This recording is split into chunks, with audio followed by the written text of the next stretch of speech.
দুটো জিনিস সবচেয়ে বেশি কষ্ট দেয়, প্রিয় মানুষটির অবহেলা আর প্রিয় মানুষটির সময় না দেওয়া। মানুষ যদি তার মনটাকে নিজের মতো করে সামলাতে পারত, তাহলে পৃথিবীতে কষ্ট নামক জিনিসটা খুব বেশি কাঁদাতে পারত না। প্রিয় মানুষ পেয়ে যে বন্ধুত্ব নষ্ট করে, সে আসলে কারো বন্ধু হওয়ার যোগ্যতাই রাখে না। অবহেলা করে কখনো কারো মন নরম করা যায় না। অবহেলা পেলে মানুষ নিজেকে ভেঙে চুরে নিজেকে আরও শক্ত করে। যে তোমার সাথে কথা বলার জন্য একটু সময় চায়, তাকে কখনো ব্যস্ত দেখিও না। বেঈমানরা সব সময় সুখী থাকে, শুধুমাত্র সময়ের পরিবর্তনে তাদের সুখটাও আরও এক বেঈমানের দ্বারা হারিয়ে যায়।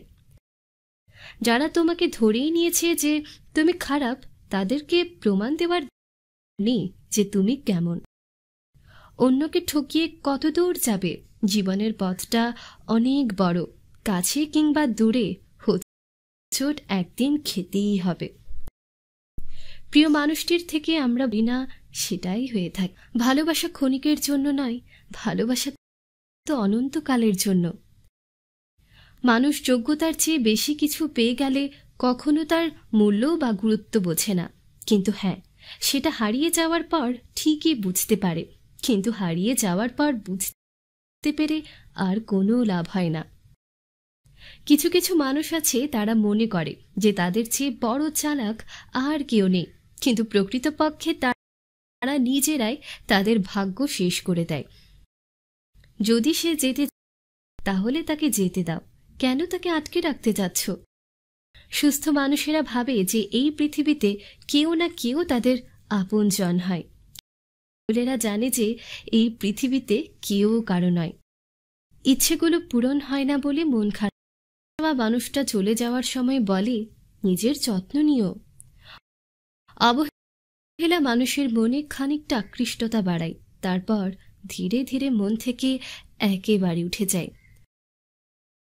লক্ষ্য করুন, জীবনে গুরুত্বপূর্ণ স্টেপগুলো আপনাকে একাই অতিক্রম করতে হয়।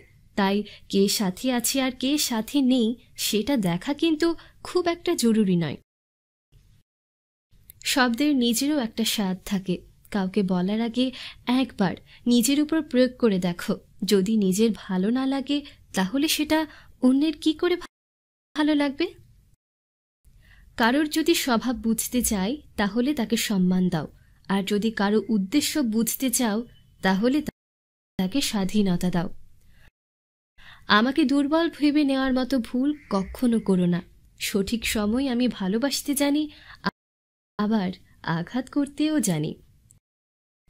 নিঃশব্দতা কখনো বিনা কারণে হয় না। কিছু কষ্ট এমন থাকে যা আওয়াজ পর্যন্ত কেড়ে নেয়। চেহারা পরিষ্কার কিন্তু মনে দাগ, মুখের উপর আপনি কিন্তু পিছনে সব। এটাই হলো দুনিয়ার প্রকৃত স্বভাব। সময় থাকতে নিজেকে বদলে নেওয়াই ভালো। যদি সময় তোমাকে বদলায়, তাহলে অনেক কষ্ট পাবে। আপনি যতবার বিপদে পড়বেন, ততবার আপনি ঘুরে দাঁড়াতে পারবেন যদি আপনি সৎ হন। তাহলে সৎ মানুষকে বিপদে ঘুরে দাঁড়ানোর শক্তি স্বয়ং উপরওয়ালা দেন, যার কাছে টাকা পয়সা আর ক্ষমতা আছে। এখন সম্পর্কের অন্য নাম অর্থ হয়ে গেছে। কর্ম যতই বাজে হোক না কেন, যদি তোমার কাছে অর্থ থাকে, তাহলে তোমার খারাপ কাজ, তোমার ব্যবহার সবকিছুকে এই সমাজ মেনে নেবে। এটাই হলো কলিযুগ। এখানে খারাপদের সাথে খারাপ হোক আর না হোক, কিন্তু ভালো মানুষের সাথে খারাপ নিশ্চয়ই হয়। কিছু মানুষ স্বার্থের জন্য সব সম্পর্ক তৈরি করে নিজের কাজটা বুঝে নিয়ে তারা অন্যদের ভরসা আর মন ভাঙে।